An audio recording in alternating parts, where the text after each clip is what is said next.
বিষয় নিয়ে আলোচনা শুরু করেছি, যেহেতু শানে আউলিয়া আপনাদের ওয়াজ করেই তো কুল পায় না, কোথায় যাবো রে মুসলমান?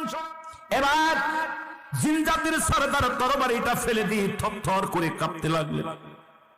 কই তুমি এমন একজনের নাম বলেছো, তুমি আগে বলো নাই কেন?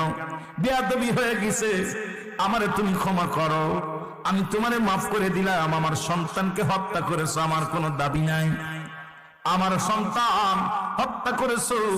জিন জাতির যিনি কাজী ছিলেন, কাজীকে বলে হুজুর আমার সন্তানকে হত্যা করেছে, আমার ভিতরে কোনো কষ্ট নাই, কারণ যে গাউসে পাক যার নাম শুনে আমার অন্তরে কাঁদে গো, যিনি জগৎ বিখ্যাত আল্লাহর ওলি, তার মুরিদ যেটা বলছে এটাই ঠিক। যেহেতু আমার সন্তান জিনের শুরুতে ছিলেন না, ছিলেন সাপের শুরুতে, সুতরাং তিনি বুঝে মারেন না, না বুঝেই মেরেছে। এই জন্য আমি আল্লাহর ওলির মুরিদকে আমি ক্ষমা করে দিলাম। জোরে জোরে চিল্লা বলা যাবে না মারহাবা। জিনের সরদার বলতে সোনাকে সসম্মানে রাখি আসো, যাও। উনি বলছে আমাকে নিয়ে যান, চলা শুরু করছে। জিনের সর্দার বলে দাঁড়াও, দাঁড়াও, তোমাকে আমি ক্ষমা করতে পারি, শর্ত একটা আছে। গাউসে পাকের নাম শুনে আমি তোমাকে মাফ করে দিছি, শর্ত একটা আছে, আমার সন্তানকে তুমি গোসল করাইবা, আমার সন্তানকে তুমি কাফন পরাইবা, আমার সন্তানকে তুমি দাফন করাইবা, আমার সন্তানের তুমি জানাজা পড়াইবা। যদি পড়ায়া দাও জানাজা, তাহলে তোমাকে ছাড়তে রাজি। যারা বলেন মারহাবা। সঙ্গে সঙ্গে বলে হুজুর আমি রাজি। জিনেরদের কি করলেন? গোসল করাইলেন। ওই জিনের সন্তানটাকে গোসল করাইলেন, কাফন পরাইলেন, দাফন জানাজা পড়াইয়া শত শত টাকা ডাকেরে আল্লাহর ওলির মুরিদান যারা ছিল সবাই ওনার পিছে দাঁড়ায় আছে। উনি আশ্চর্য হয়ে গেলেন, এখানে কেমনে আমি আইলাম, এত মানুষ কই থেকে আসলো? অসংখ্য জিনেরা দাঁড়ায় নামাজ আদায় করলেন। জানাজার নামাজ শেষ হলো, আল্লাহর ওলির মুরিদ সঙ্গে সঙ্গে দুটি হস্ত তুলিয়া দোয়া করলেন আল্লাহর দরবারে, আল্লাহ এই জিনের সর্দারের সন্তান দুনিয়া থেকে বিদায় হয়ে গেছে, আল্লাহ তাকে তুমি ক্ষমা করে দাও। ইয়াউমাল কিয়ামতের ময়দানে বিচার হবে জিন এবং ইনসান, এই মানব এবং জিন জাতির বিচার হবে। আল্লাহ তোমার দরবারে গাউসে পাকের ওসিলা করে দুটি হাত উঠায়া দিলাম, তুমি তাকে মাফ করে দাও।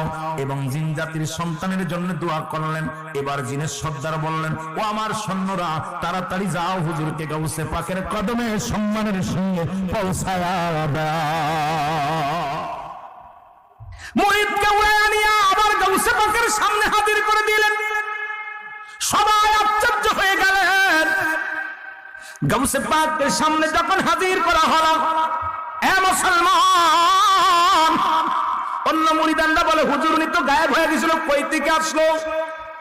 গাউসে পাক বলে, বাবা পৃথিবীর যে প্রান্তে থাকুক না কেন, আমার মুরিদ সন্তান যখনই আমাকে স্মরণ করে, আমি গাউসে পাক স্মরণ করতে দেরি, মুরিদের পাশে দাঁড়াইতে দেরি হয় না।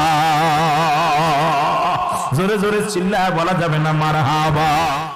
খাজা শুনে নাও, এই তো ছোট্ট একটা আল্লাহর ওলি বললেন, খাজা মাইনুদ্দিন চিশতির কথা কে বা না জানে? জানেন?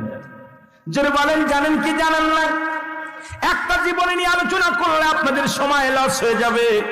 কিছু কিছু কথা বলবো, গুরুত্বপূর্ণ কথা বলবো। খাজা মাইনুদ্দিন চিশতির উস্তাদ হলো খাজা উসমান হারুনি। জোরে বলেন মারহাবা। ওনার পীরের নাম কি? খাজা উসমান হারুনি, জগৎ বিখ্যাত একজন আল্লাহর ওলি।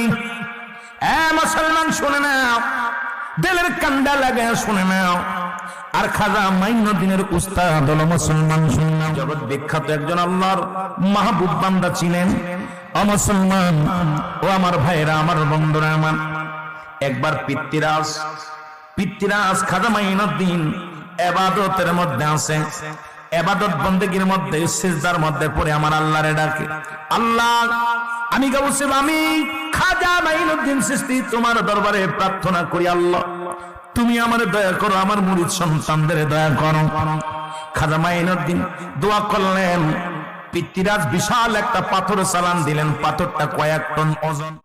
পাথর আকাশ দৌড়ে যায়, পাথরের দায়িত্ব হলো, পাথর তো নিচে আপনাদের সিলেট অঞ্চলে অনেক পাথর আছে, কয়েক টন আলা পাথর যদি কেউ যান বাদান, কোথায় যান? ইন্ডিয়া যান, সেরেন্দি শরীফে যান, খাজা মাইনুদ্দিন চিশতির দরবারে যান, ওই পাথরখানা দেখে আসবেন।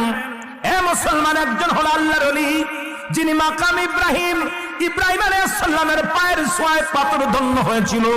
কাবা শরীফের পাশে, কাবা শরীফের গেটে মাকাম ইব্রাহিম যে পাথরের উপরে দাঁড়ায় দাঁড়ায় কাজ করেছিলেন, যে পাথরের উপরে ইব্রাহিম আলাইহিস সালামের পদ মুবারক লেগেছেন, এই পাথরখানা ঝুলন্ত অবস্থায় আছে। আর একটা পাথর আল্লাহর ওলি খাজা মাইনুদ্দিন চিশতি রাহমাতুল্লাহ আলাইহি, ওনার ওই দরবারে ঝুলন্ত অবস্থায় আছে কয়েক টন ওজন পাথর। এই পাথর চালান দিলেন পিতৃরাজ সালাম দিলেন, মেরে ফেলায় দেওয়ার জন্য জাদু করলেন। আল্লাহর ওলি সিজদার মধ্যে আছে, পাথরখানা আসলেন, পাথরখানা মাথার উপর দিয়ে শুধু ঘুরছে আর ঘুরছে। খাজা মাইনুদ্দিন চিশতি ইবাদতের মধ্যে আছে, পাথরখানা মাথার উপর দিয়ে ভন ভন ভন করে আওয়াজ হয়। খাজা মাইনুদ্দিন তাকায় দেখে বিশাল বড় একটা পাথর, যে পাথরখানা এই আপনাদের তাবুর চাইতেও বড়, কয়েক টন ওজন। বাবারা শোনো, যারা গেছেন দেখেছেন, আমি আপনাদের বাস্তব কথা বলে যাই, আল্লাহর ওলিদের পাওয়ার কেমন। খাজা মাইনুদ্দিন উপর দিকে তাকায় বলেন, পাথর দাঁড়াও। সঙ্গে সঙ্গে দাঁড়ায় গেছে পাথর, জোরে বলেন মারহাবা। পাথরটা দাঁড়ায় গেছে, পাথর আর নড়াচড়া করে না। খাজা মাইনুদ্দিন হাত দিলেন পাথরের দিকে, এইভাবে হাত দিলেন। খাজা মাইনুদ্দিনের হাতটা আমার আল্লাহ বলে, পাথরে আমি তোকে হুকুম করি যে তুই হাত তুলে আমার আল্লাহ দরবারে ফরিয়াদ করে। খাজা মাইনুদ্দিন চিশতি ওই পাথরের মধ্যে যখন হাত লাগাবে ব্যথা পাবে, হাতটা এমন নরম হয়ে যাও, তুলোর মতো নরম হয়ে যাওয়ার সঙ্গে সঙ্গে পাথরখানা তুলার মতো নরম হয়ে গেছে।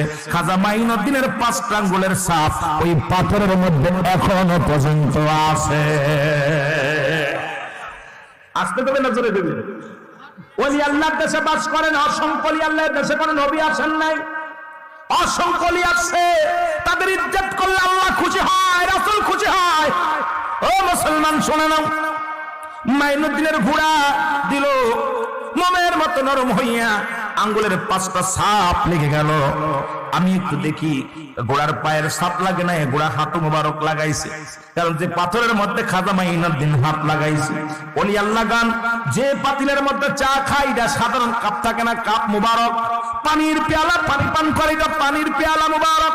খাট মুবারক, চেয়ার মুবারক, জায়নামাজ মুবারক, যত যা ব্যবহার করে আল্লাহর ওলিরা এটা পবিত্র হয়ে যায়।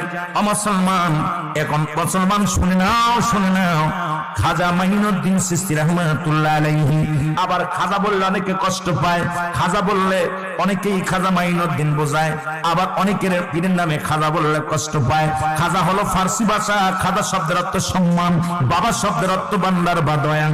খাজা বাবা একজন সম্মানিত ব্যক্তি, যাদের আল্লাহর ওলি, আল্লাহর নবীর বাবার নাম ছিল খাজা আব্দুল্লাহ, নবীর দাদার নাম ছিল খাজা আব্দুল মুত্তালিব। জোরে বলো মারহাবা। আর একটু জোরে বলেন আল্লাহু আকবার। আদম আলাইহিস সালামের নাম ছিল খাজা, বাবা আদম আলাইহিস সালাম। খাজা শব্দের অর্থই হলো সম্মান। আমাদের শরীয়তের মৌলবীরা খাজা শব্দ শুনলেই মাথা গরম হয়ে যায়, তাই খাজা বললেই বুঝি ওলি আল্লাহদের বোঝায়। খাজা শব্দের অর্থই হলো সম্মান। জোরে জোরে চিল্লায় বলা যাবে না মারহাবা। আমার ভাইরা, আমার বন্ধুরা, আমি যে কথা বলতেছিলাম দিলের কান্দা লাগা শোনো। মাইনুদ্দিনের ঘোড়াখানা ফাটু লাগা দিলেন, সঙ্গে সঙ্গে হাঁটুখানাও গেড়ে গেলেন পাথরের মধ্যে। এত শক্ত পাথরের মধ্যে হাঁটু লাগানোর সঙ্গে সঙ্গে হাঁটুর দাগ হয়ে গেলেন। ওই পাথরে কোনো খুঁটি নাই, ওই পাথরে কোনো রশি নাই। আজও পর্যন্ত সেরেন্দি শরীফে যান, খাজা মাইনুদ্দিন এলাকায় যান, দেখবেন ওই পাথরখানা কয়েক টন ওজন পাথর এখনো পর্যন্ত ঝুলন্ত অবস্থায় আছে, কোনো রশি নাই, কোনো খুঁটি নাই, এইভাবে ঝুলন্ত অবস্থা আছে। এটা আল্লাহর ওলির হাতের ইশারায়। জোরে জোরে চিল্লায় বলা যাবে না মারহাবা। আর একটু জোরে বলা যাবে না আল্লাহু আকবার। হে মুসলমান শোনো, একবার খাজা হারুন, হে মুসলমান উসমান হারুনি হুকুম দিলেন, খাজা মাইনুদ্দিন বাবা আমার জন্য একটু আগুন নিয়ে আসো, আগুন নিয়ে আসো। প্রহরীরা আগুন দেয়, হিন্দু ভদ্রলোক, হিন্দু যারা আছে আগুন পূজারি করে। পূজারীর কাছে গেলেন খাজা মাইনুদ্দিন চিশতি, বলে আমার পীর সাহেব হুজুর একটু আগুন চেয়েছে দাও। এ পাগলা, আগুন নিবি কিসে? আমাদের আগুন পূজা করি, আগুনে হাত দিলে পুড়ে যাবি, আগুনের মধ্যে হাত দিলে আগুন পুড়ে যাবি, নিবি কিসে?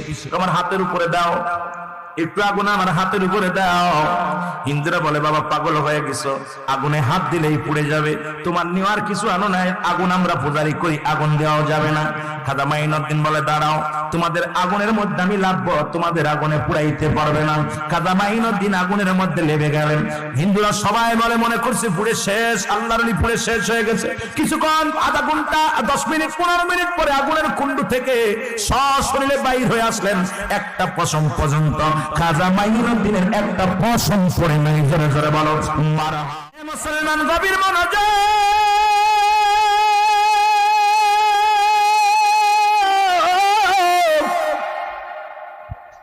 এরে বাবা লালপুরের তো টাচ দিয়ে আমি মেন আলোচনায় যাব গো। শাহজালাল ইয়ামানি এই সিলেটের জমিনে আসবে। মারহাবা। শাহজালাল ইয়ামানির গোড়া গোড়ান মদিনা,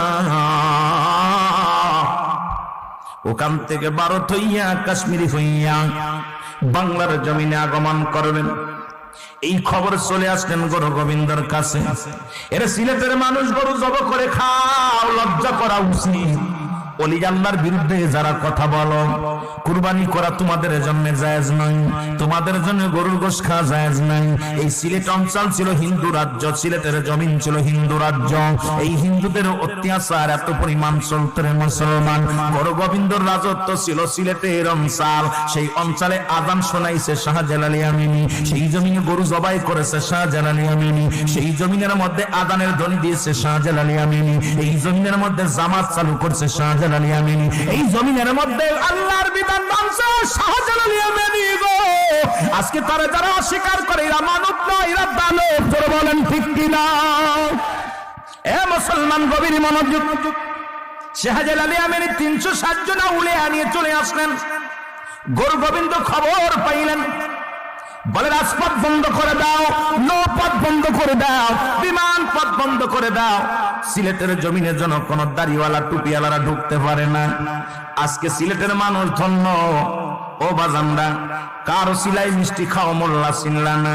ইমাম সাহেব যতক্ষণ পর্যন্ত দোয়া বক্সে না, মিষ্টির টুকলা ওইভাবেই থাকে, কারোর কপালে হয় না। তদ্রুপ আজকে শাহজালাল আইছিল, আল্লাহ দয়া করে মায়া করেন। ওই শাহজালালের সফর সঙ্গীরা সিলেটের জমিনে আইলো বলে এই জন্য সিলেটবাসী ধন্য হলো। সিলেটের এই পাহাড়ের দায়িত্ব আল্লাহ দিছে, কারণ হযরত ইলিয়াস আলাইহিস সালাম, যারা বলেন মারহাবা। পাহাড়ের দায়িত্ব আছে একজন নবী, তার নাম কি? কথা কয় না কেন? হযরত ইলিয়াস আলাইহিস সালাম। নাম কি? এ পাহাড়ি মানুষ, আগে নামটা শোনো। নাম জানা লাগবে, সুন্নি বলে দাবি করলে হবে না, অনেক কিছুই জানার দরকার, বুঝার দরকার। আজকে শুধু অহংকার অহমিকা, ওয়াজের ময়দান নাই। ওয়াজের ময়দানে আসলে এর বিরুদ্ধে, ওর বিরুদ্ধে ইচ্ছা মতো আলোচনা দিয়ে তুইছে শানে রাসূল পায়, শানে আউলিয়ার ওয়াজ দিয়ে তুইছে শানে আউলিয়া দিয়ে আলোচনা করে মা বাবার। এই জন্য আমি আপনাদেরকে বলি, যেহেতু কর্তৃপক্ষ আলোচনা যেদিকে নিতে বলেছে সেদিকেই যেতে হবে রে মুসলমান। যেহেতু আল্লাহর ওলির বাংলাদেশ, এই দেশের সম্মান করি, ওলিদের সম্মান করি, যাদের কথা আমাদের রাসূল বলে। মেরকাত শরীফ মেরকাতের 10ম খণ্ড 722 নম্বর পৃষ্ঠা, তাফসীরুল বায়ান 5ম খণ্ড 524 নম্বর পৃষ্ঠা, রাসূল বলে আলা শব্দান ইন্না নিশ্চয়, আলা ইন্না উল্লাহি, আল্লাহর তরফ থেকে যারা ওলি হয়েছে, লা ইয়ামুত, তাদের মৃত্যু নেই। জোরে জোরে চিল্লা বলা যাবে না আল্লাহু আকবার। জোরে মারহাবা বলা যাবে। এ দুনিয়ার মুসলমান,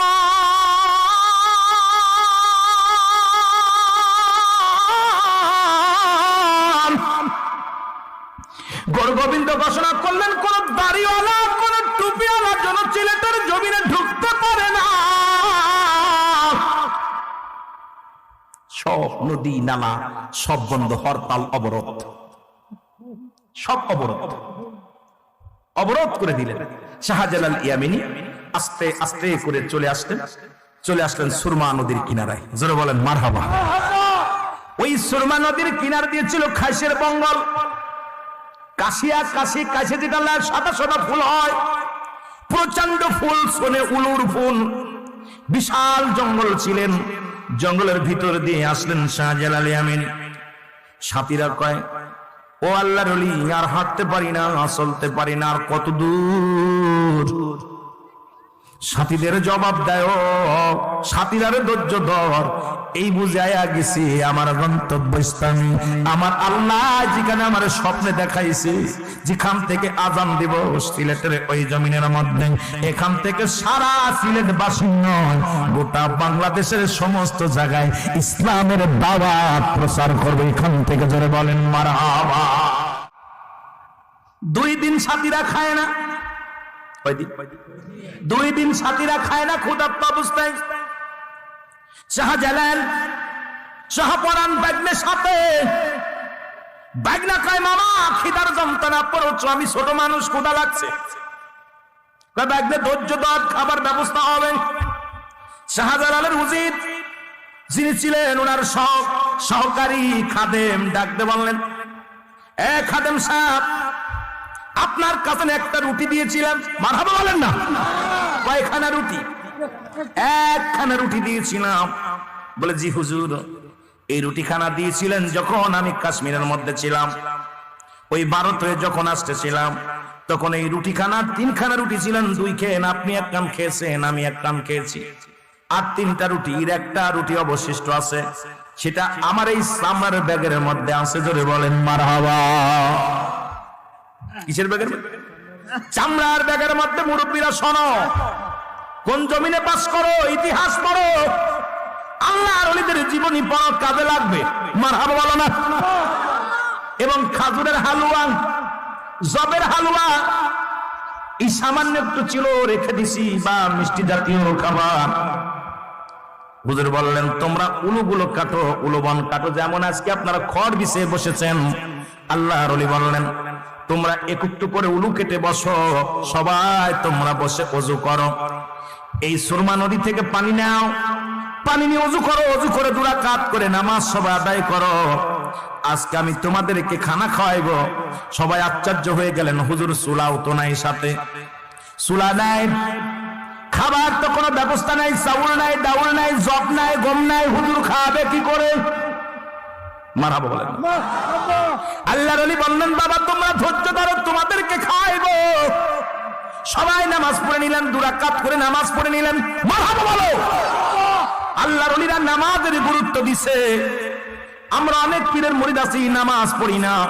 আমি মনে করি বাবারে, যারা নামাজ পড়েন না, পীর মুরিদি করে লাভ নাই।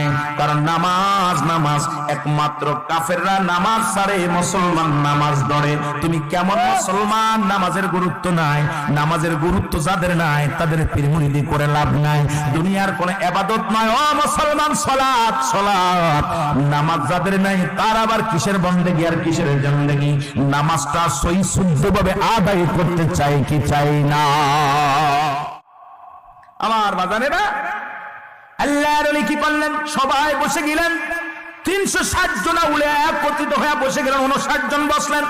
সুবহানাল্লাহ বলেন না। সুবহানাল্লাহ। শাহজালাল ইয়ামানি বললেন, বাবা তোমরা সবাই বসো, কোন চিন্তার কারণে পর্যাপ্ত পরিমাণ খানা আছে, তোমাদের খানা খাওয়ানো হবে। মারহাবা বলেন। ওনার সহকারী খাদেমকে, 1 নাম্বার খাদেম যিনি, ওনাকে ডাক দিয়ে বললেন, তোমাকে অনুরোধ করি, সবাইকে 1টা করে রুটি দিবা। কয়টা করে? 1টা করে রুটি দিবা। সবাই ক্ষুধার্ত অবস্থায় আছে। আর শাহাদত আঙ্গুল মারকে যেটুকু জড়ায়, এই আঙ্গুল দিয়ে 1টা করে টান দিয়ে একটু করে হালুয়া দিবা, মিষ্টি হালুয়া। ওই রুটির মধ্যে লাগায় দিবা। 2টা আঙ্গুল লাগাবা না, 1টা আঙ্গুল লাগাবা মাত্র। শাহাদত আঙ্গুল মোবারক বিসমিল্লাহ বলবা। আর ওই পাতিল থেকে একটু করে হালুয়া লাগাইয়া 1টা করে রুটি সবাইকে দান করে দিবা। সবাই প্রাণ ভরে খাবে। আমাকেও 1টা দিবা। জোরে জোরে বলেন মারহাবা।